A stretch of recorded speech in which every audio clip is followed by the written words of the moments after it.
Okay, basic tips lang mga kagrasa. Dito nagpalit tayo ng black at saka bulb kasi nag-loss compression siya at yun lumiliit na palagi yung kanyang oil. So meaning kinakain ang kanyang oil habang nagpapatakbo tayo mga kagrasa. Ito po ay MIUI 125. So basic tip lang sa pagpalit ng bulb maliban sa orig na plastic. Ito po ang kanyang orig, no?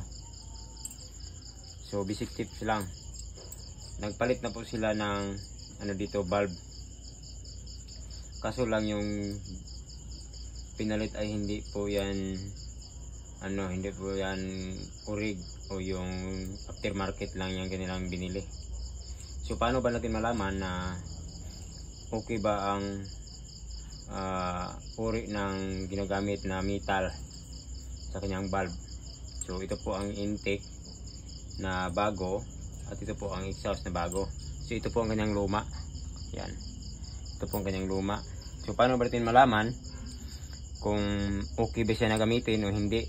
Kasi pag long ride, pag hindi yung bulb na ating ginagamit ay yung hindi masyado maganda ang quality ng metal o hindi orig, ay yan, hindi po yan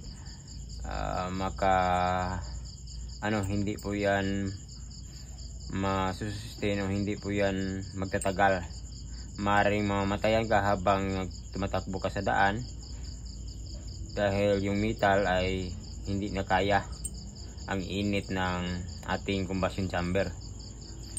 So lalo na sa kanyang exhaust ay napaka-importante po siya mga kagrasa kasi doon po lumalabas yung finished combustion, yung mixture, yung gasolina.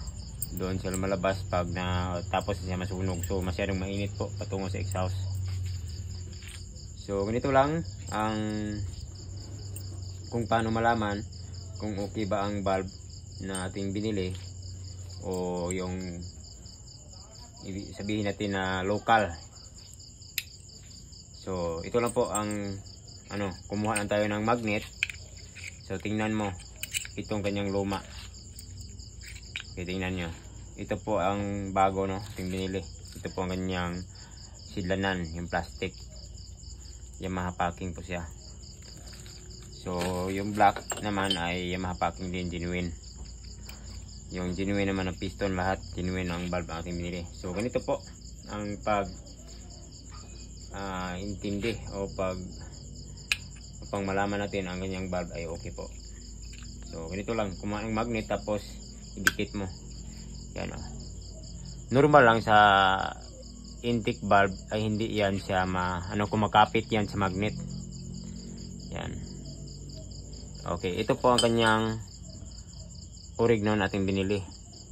So normal lang sa exhaust sa intake bulb. Yan, dito naman ang bago. Yan. Makapit yan. So normal lang sa bago. Sa intake bulb. Ito po ang exhaust, no, medyo maliit. So nag-loss compression po siya. Tapos nagpalit lang tayo ng black kasi mausok siya at yun kumakain na ng langis. Yung oil, kumakain na ng oil. So ito po ang bago na exhaust, yung maliit. So tingnan mo. Tingnan kung kumakapit ba siya. Ayan. Ayan. Hindi siya kumakapit. Yan, hindi siya dumidikit sa magnet. So yan po, hindi siya dumidikit ng magnet, oh. Yan, oh. Yan, mahulog po siya. So itong kanyang replacement na hindi magandang uri ng metal, baka kayo dito, maloko kayo.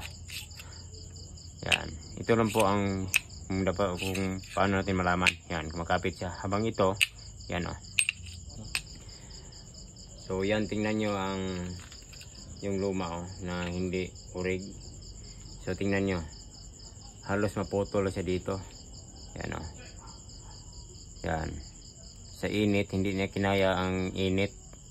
Yan, nangapudpud siya. So mag-loss compression talaga.